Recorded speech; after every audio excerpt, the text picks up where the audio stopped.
श्री गंगानगर जिले के पदमपुर कस्बे की धान मंडी में आज मजदूर, किसान व व्यापारिक संगठनों द्वारा किसान महापंचायत का आयोजन किया गया। जिले से हजारों की संख्या में लोगों ने इस महापंचायत में अपनी हाजिरी लगाई और इस प्रकार से किसान आंदोलन को अपना समर्थन दिया।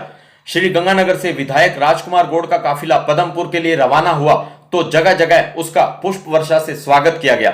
इस काफिले में सैकड़ों कार्यकर्ता भी उनके साथ थे। मंच पर जब कांग्रेस नेता राहुल गांधी, मुख्यमंत्री अशोक गहलोत, पूर्व प्रदेशाध्यक्ष सचिन पायलट सहित अन्य पधारे, तब तक हजारों की संख्या में लोगों की भीड़ धान मंडी में एकत्रित हो चुकी थी, जिनमें महिलाओं की इतनी बड़ी संख्या में उपस्थिति ये दर्शा रही थी कि वे भी किसान आंदोलन में कंधे से कंधा मिलाकर उनके इस आंदोलन में उनके साथ हैं। आयोजन की सफलता से यह साफ जाहिर हुआ कि कांग्रेस विधायक गुरमीत सिंह कुन्नर, उनके पुत्र रूबी कुन्नर व टीम ने इस आयोजन के लिए कितनी मेहनत की थी। लाइव सुनिए कांग्रेस नेता राहुल गांधी ने इस किसान महापंचायत में क्या कहा। अजय माकन जी, अशोक गहलोत जी, गोविंद सिंह दुर्गात्रा जी, केसी वेणुगोपाल जी, सचिन पायलट जी, रघुवीर मीना जी, देश के वरिष्ठ नेता, कांग्रेस पार्टी के हमारे सब कार्यकर्ता, भाइयों बहनों, किसानों, मजदूरों, प्रेस के हमारे मित्रों, आप सबका आज मैं दिल से स्वागत करता हूं।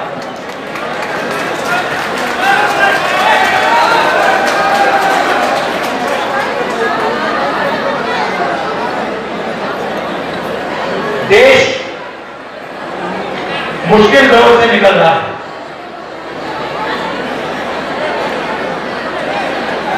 कोरोना ने देश में लाखों लोगों को दुख दिया।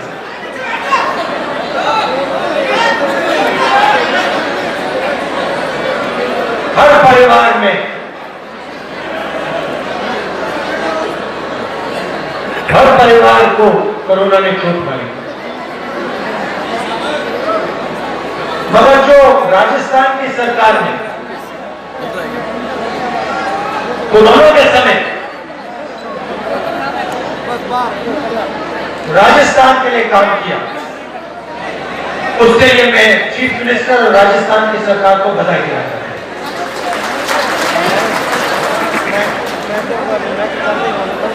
मगर आज मैं यहां कृषि के मुद्दे पे बात करने आया हूं। कोरोना के समय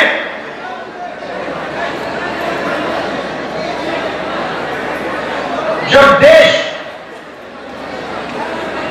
कठिनाई से निकल रहा था, किसान, मजदूर, छोटे दुकानदार, व्यापारी सब कठिनाई से निकल रहे थे। उस बीच हिंदुस्तान के प्रधानमंत्री ने 3 कानून लागू किए, बिना किसी से पूछे,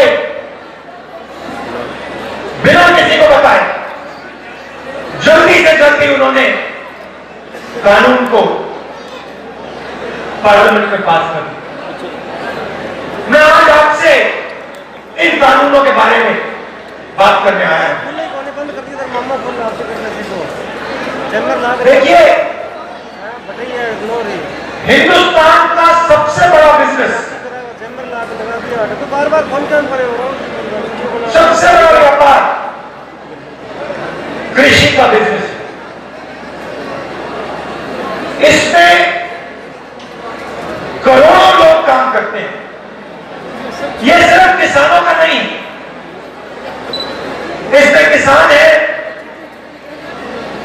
छोटे दुकानदार, मजदूर, व्यापारी, मंडी में लोडर, अड़तिया, करोड़ों लोग कृषि के धंधे में काम करते हैं। और यह धंधा 40 लाख करोड़ रुपए का धंधा है। दुनिया का सबसे बड़ा बिजनेस है। बिजनेस में और हिंदुस्तान की बाकी बिजनेसेस में फर्क है।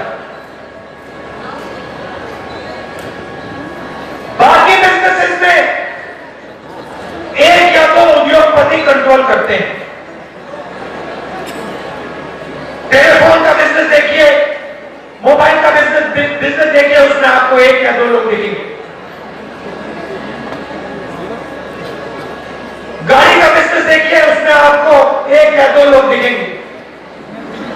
ये ऐसा बिजनेस है, ऐसा धंधा है जिसको करोड़ों लोग चलाते हैं और ये किसी का नहीं है। ये एक ही बिजनेस है जो भारत माता का बिजनेस है, पूरे देश का भी।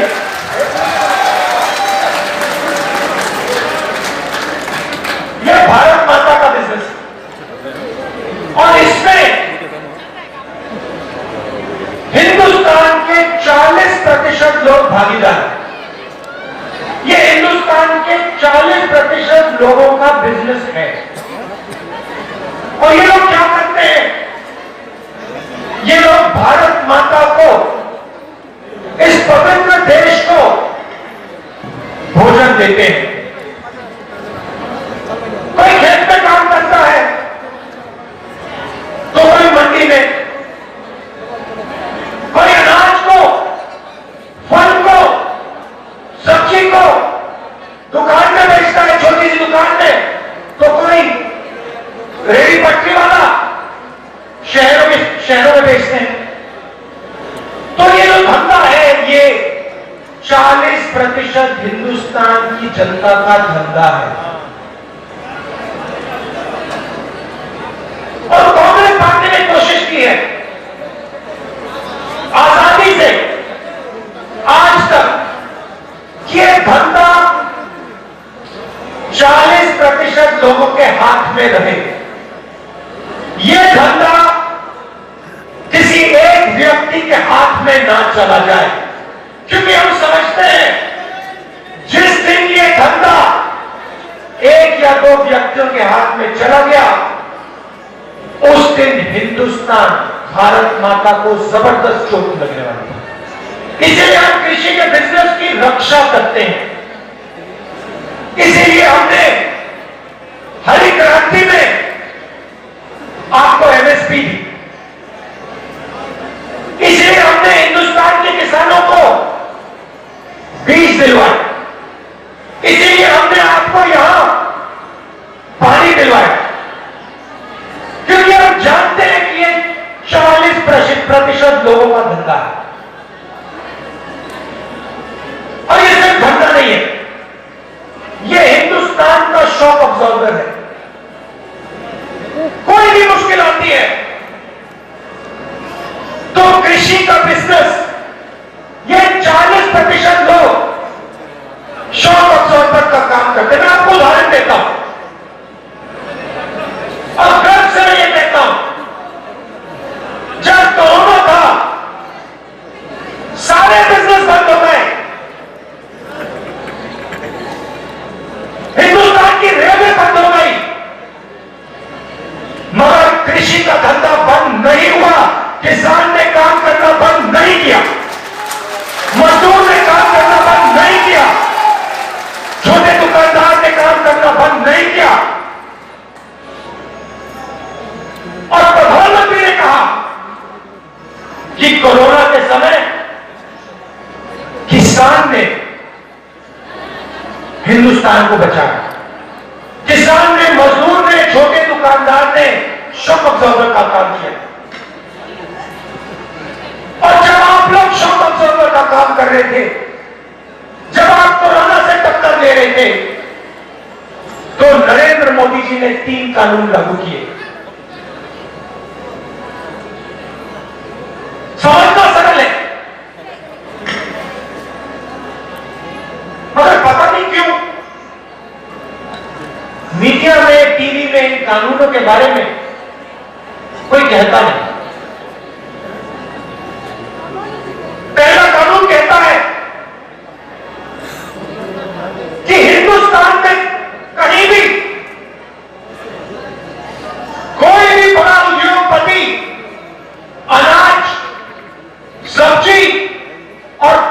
खरीद सकता है। अब आप ही मुझे बताइए, अगर कोई भी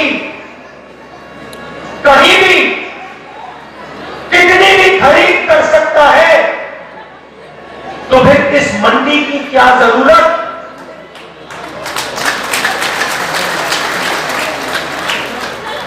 इस मंडी की क्या जरूरत? भाइयों बहनों, किसानों, मजदूरों, पहले किसान कानून का लक्ष्य मंडियों को खत्म करो, मंडियों को बंद करो। पहले कानून का लक्ष्य हिंदुस्तान में सिर्फ एक व्यक्ति को फल, सब्जी और अनाज बेचने का अधिकार होना चाहिए। दूसरा कानून कहता है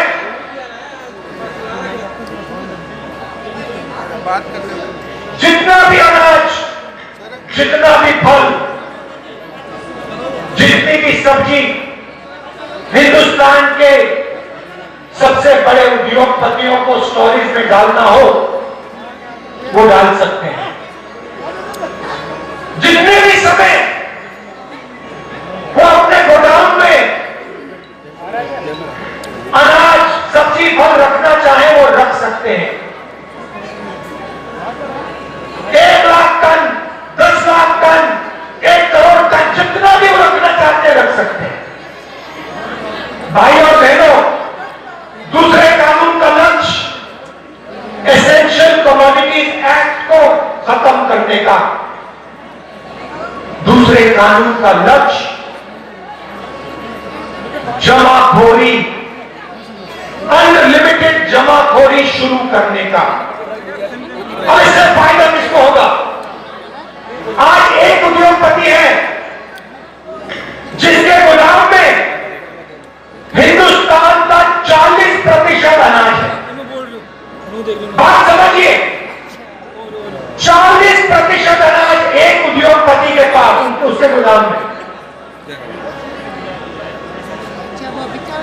दूसरे कानून के बाद जब किसान अनाज, सब्जी और फल बेचने जाएगा, उसी समय बड़ा उद्योगपति अपने गोदाम से मार्केट में सब्जी, फल और अनाज डालेगा। जैसे ही वो अपने गोदाम से मार्केट में डालेगा, वैसे ही अनाज के दाम गिरेंगे। जब अनाज के दाम गिरेंगे, किसान को अपनी मेहनत के लिए सही दाम नहीं मिलेगा। और जब वही किसान कंज्यूमर बन के दुकान में अपना ही अनाज खरीदने जाएगा, अपनी ही सब्जी, अपना ही फल खरीदने जाएगा, तो उद्योगपति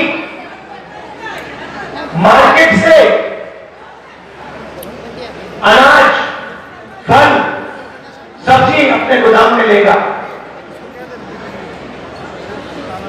और किसान को महंगा अनाज, महंगा फल, महंगी सब्जी खरीदनी पड़ेगी। फायदा किसको होगा? किसान को नहीं, मजदूर को नहीं, मिडिल क्लास को नहीं, कंज्यूमर को नहीं, छोटे दुकानदार को नहीं, हिंदुस्तान के 2-3 अरबपतियों को। भाई और बहनों, बात समझ लीजिए, यह जो धंधा 40% लोगों का धंधा है, इसको नरेंद्र मोदी जी 2 लोगों के हवाले करना चाहते हैं। इसीलिए ये 3 कानून बनाए गए हैं।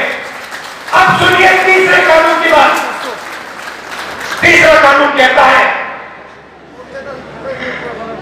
कि अगर किसान अरबपति के सामने अपने अनाज, अपनी सब्जी, अपने फल के लिए सही दाम मांगना चाहता है, तो इसके लिए वो अदालत में, कोर्ट में नहीं जा सकता है। तीसरा कानून, भाइयों बहनों, किसानों, किसान से न्याय का हक छीनने का कानून है। पहला कानून मंडी को मारने का, दूसरा कानून जमाखोरी शुरू करने का, और तीसरा कानून किसान का जो हक है अदालत पे जाने का, न्याय मांगने का, उसको खत्म करने का। यह लक्ष्य है तीन कानूनों का। और जिस दिन यह कानून लागू हो गए, मैं आपको सीधी सी बात बता रहा हूं, यह जो धंधा 40% लोगों का है, 40 लाख करोड़ रुपए का धंधा व्यापारियों का, रेहड़ी पटरी वालों का, किसानों का, मजदूरों का, लोडर्स का, ये पूरा का पूरा धंधा दो लोगों के हाथ में चला जाएगा। मेरी बात याद रखिए, दो लोगों के हाथ चला जाएगा। ये किसानों का आंदोलन नहीं है, ये हिंदुस्तान का आंदोलन है। किसान ने सिर्फ अंधेरे में टॉर्च दिखाई है, अंधेरे में किसान ने दिया जलाया है, मगर ये गलतफहमी में मत रहिए, सिर्फ किसान को नुकसान नहीं होने वाला है, मिडिल क्लास को नुकसान होगा। आपको ज्यादा महंगा माल खरीदना पड़ेगा, रेहड़ी पटरी वालों को होगा, छोटे दुकानदारों को होगा। आज आपका जो माल आप बेचते हो, सड़कों पे बेचते हो,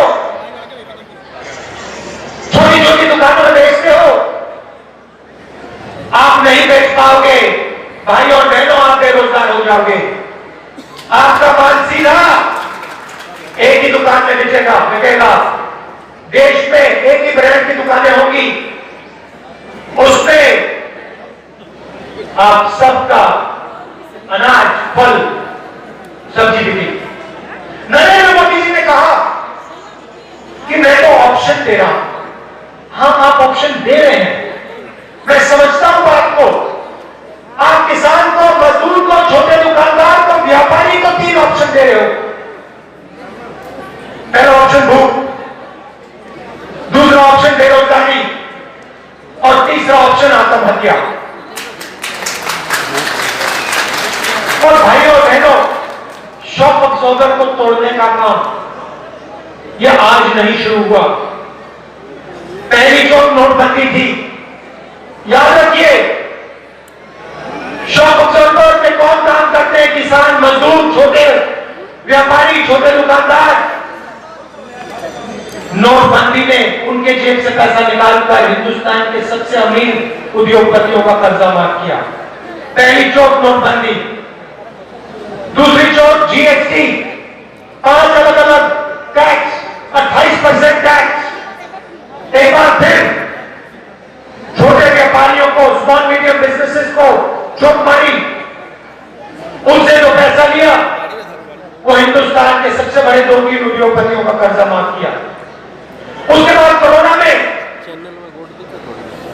मजदूर घर जाते हैं, नरेंद्र मोदी जी ने बिना किसी को बताए लॉकडाउन कर दिया।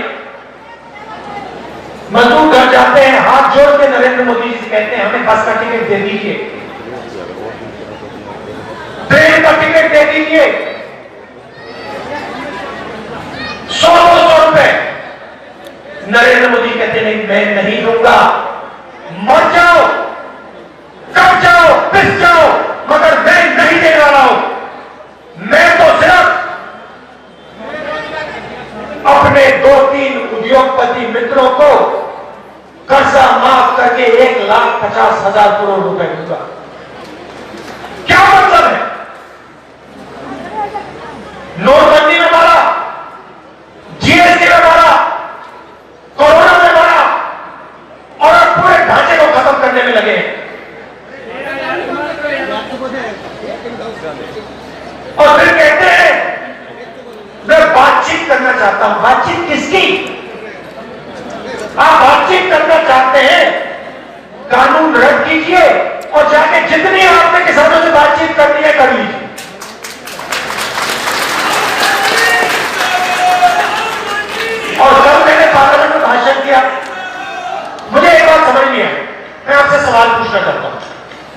मैंने कल पार्लियामेंट में भाषण किया,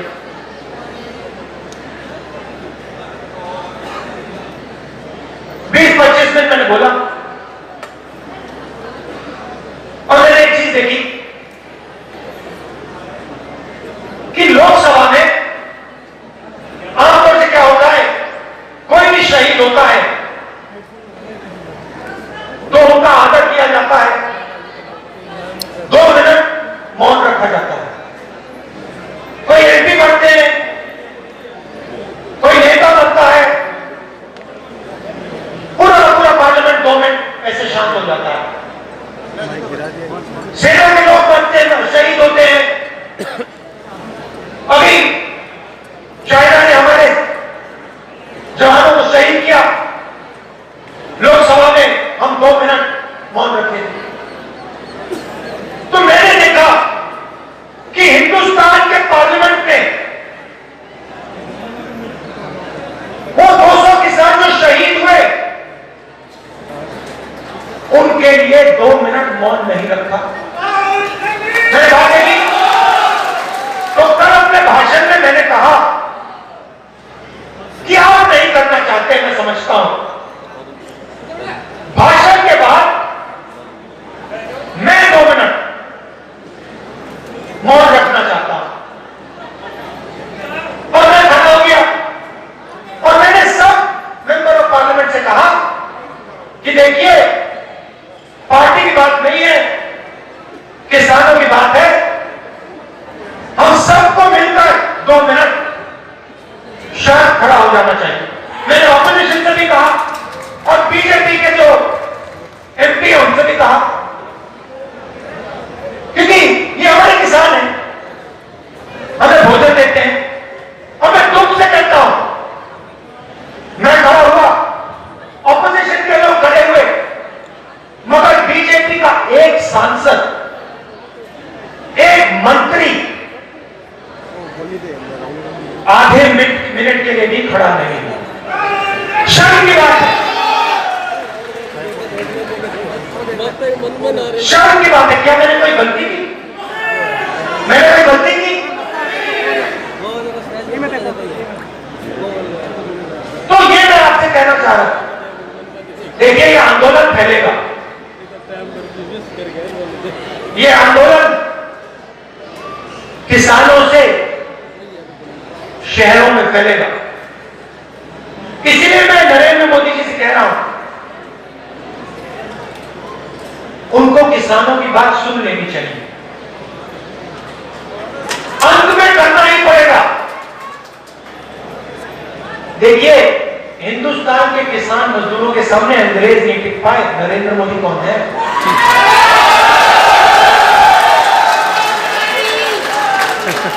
तो अंत में प्रधानमंत्री को कानून वापस लेने ही पड़ेंगे। तो मैं सिर्फ ये कह रहा हूं कि अभी ले लो, आज ले लो और देश फिर आगे बढ़ेगा। जिद कर रहे हैं, मगर किसान, मजदूर, छोटा दुकानदार प्रधानमंत्री को आने वाले दिनों में अपनी शक्ति दिखा देगा। आप सब दूर दूर से आए, इसके लिए दिल से आपका धन्यवाद करना चाहता हूं। और जो पूरे देश में हमारे किसान खड़े हैं, मैं उनसे कहना चाहता हूं, आपके साथ पूरा हिंदुस्तान खड़ा है। जय किसान, जय जवान। आज के जो किसान महासम्मेलन था उसका आपने आंखों देखा, हाल देख लिया। मैं मेरे मुंह से क्या कहूँ, आपने देखा है सफल सभा रही है। सफल बनाने में 3 दिन का हाल रहा और उनका बहुत धन्यवाद भी करता हूँ। हमारे MLA साथियों का, जो MLA का चुनाव लड़े, उनका आम कार्यकर्ता का, पूरे जिले से, इवन हनुमानगढ़ से भी लोगों ने समर्थन दिया। सबका बहुत बहुत आभार, धन्यवाद है। कार्यक्रम है और ये बता दिया राहुल जी ने कि अब ये किसानों का आंदोलन नहीं होकर देश का आंदोलन हो गया है, जिसमें पूरा देश आज व्यापारी, नौजवान, इसमें सब शामिल हो गए हैं। अब ये आंदोलन और तेज होगा और मोदी जी को मानना ना चाहिए। हमारा अभी भी अनुरोध है प्रधानमंत्री जी से, हठधर्मी छोड़े। सरकार की कोई हठधर्मी नहीं हुआ करती। जब किसान, मजदूर, व्यापारी जिनके लिए आप ये कानून ला रहे हैं वो नहीं चाहते ये कानून आए, तो आप काहे को जिद कर रहे हो? हठधर्मी नहीं करनी चाहिए सरकार को। और मेरे पुण्य लाखों लोग इकट्ठे हो रहे हैं, पुण्य निवेदन है प्रधानमंत्री जी से, सब किसानों, मजदूरों, व्यापारियों, नौजवानों की तरफ से कि आप हठधर्मी छोड़कर इन तीनों कानूनों को रद्द कर दीजिए। आगे जो भी होगा वो अपने आप ठीक हो जाएगा। और आज लोग जो आए हैं अपने आप आए हैं, आप देख रहे हो पीलीबंगा में मीटिंग हुई, राहुल जी की यहाँ पे मीटिंग हुई, पूरे जिले से लोग आए हैं। सब लोगों ने कितना जोश के साथ भारतीय जनता पार्टी सरकार के प्रति गुस्सा कितना है ये आप देख रहे हो। तो हम लोग तो यही चाहेंगे कि दिल्ली तक ये खबर पहुँचे और किसी तरह से माननीय प्रधानमंत्री जी किसानों के पक्ष में अपना निर्णय लें। माननीय मुख्यमंत्री जी ने तमाम बातों का आपके सामने जो सौगातें गवर्नर को बड़ी बड़ी सौगातें दी हैं, मेडिकल कॉलेज की, कृषि महाविद्यालय की, उसके बारे में माननीय मुख्यमंत्री ने जिक्र किया। पानी की समस्या हनुमानगढ़ और नरेंद्र की सबसे बड़ी है, उसके लिए फिरोजपुर का DPR बन चुका है। मैंने मुख्यमंत्री जी को सुनी है, मुख्यमंत्री चाहते हैं उसमें जल्दी काम हो और हमारे किसानों को पूरा पानी मिले। तमाम जो गवर्नर की छोटी समस्याएँ, बड़ी समस्याएँ हैं, डिग्गी की समस्याएँ हैं, डिग्गी का भी लोगों को पैसा नहीं मिला, केंद्र सरकार पैसा नहीं दे रही, ये तमाम मुद्दे। अब जो सेशन चलेगा विधानसभा का 24 तारीख से बजट आ रहा है, तो हम लोग इन तमाम मुद्दों को उठाएंगे। मुख्यमंत्री जी का गंगानगर से बहुत स्नेह है, प्यार है। माननीय मुख्यमंत्री जी चलकर हम लोगों को कहते हैं कि बताइए कौन सा ऐसा बड़ा प्लान बनाया जाए जिससे आने वाले समय में गवर्नर के लोगों को फायदा हो। आज से 20 वर्ष पूर्व जो माननीय मुख्यमंत्री जी पहली बार राजस्थान के मुख्यमंत्री बने, तब 440 करोड़ का गंगा कैनाल की रिपेयर का काम उन्होंने शुरू किया था। मेरा मानना है 1927 में महाराजा गंगा सिंह जी के बाद में अगर किसी ने बहुत बड़ा काम किया गंगा कैनाल को सुधारने का, जिसपे करीब 700 करोड़ रुपए लगे, तो माननीय मुख्यमंत्री जी अशोक गहलोत जी ने। इसके बाद फिर आते आते 2019-20 में माननीय मुख्यमंत्री जी ने 325 करोड़ का मेडिकल कॉलेज का निर्णय लिया। मैं सोचता हूँ इससे गवर्नर की दिशा और दिशा बदलेगी। 100 करोड़ रुपए का 60 सीटें शुरू की थी, 120 सीटें होने जा रही है। कृषि महाविद्यालय जिसकी डिमांड 1962 से थी, हमारे आज स्वर्ग में है प्रोफेसर केदारनाथ जी, उन्होंने ये डिमांड रखी थी और आज करीब 60 साल बाद वो मांग माननीय मुख्यमंत्री जी ने पूरी की है।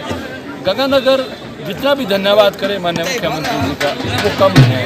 और मुख्यमंत्री जी का स्नेह आशीर्वाद हम लोगों पर सदैव बना रहे, लंबी उनकी उम्र हो, उनका नेतृत्व हम लोगों को सदैव मिलता रहे। इसी आशा और कामना के साथ जितने भी लोग पधारे हैं आज, उन सब लोगों का आभार कि हमारे छोटे से बुलावे पे आप बड़ी संख्या में यहाँ पधारे। मैंने गुरमीत सिंह जी ने बहुत अच्छे कार्यक्रम का इंतजाम किया, उन्होंने मेहमानबाजी की, उसके लिए मैं उनको भी धन्यवाद देना चाहूँगा। आप सब लोग मीडिया के साथ ही पधारे, आप सब लोगों को धन्यवाद। ऐसी और खबरों की जानकारी के लिए हमारे चैनल से जुड़े रहिए और इसे सब्सक्राइब करने के बाद बेल आइकन को पुश कीजिए।